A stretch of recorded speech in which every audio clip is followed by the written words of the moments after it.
Obstaja meja vidnega vesolja.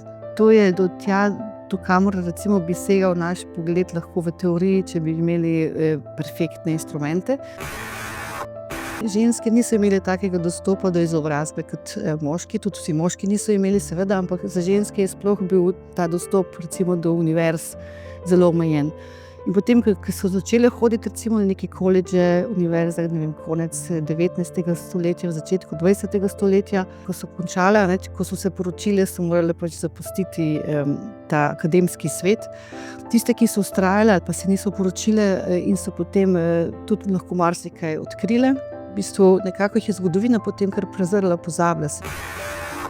Človeštvo še ni rešilo problema nekega res potovanja po vesolju na večje razdalje, se vidimo, da že do Lune pa do Marsa traja. Mogoče je to problem, ne? Mogoče je pa tudi problem to, da pač civilizacija, ki pride do neke take stopnje, ki bi lahko razvila zelo učinkovito kratkotrajna vesoljska potovanja, potem hitro pride do se samouniči, tako kot smo mi na tej tirnici, se mi zdi malo.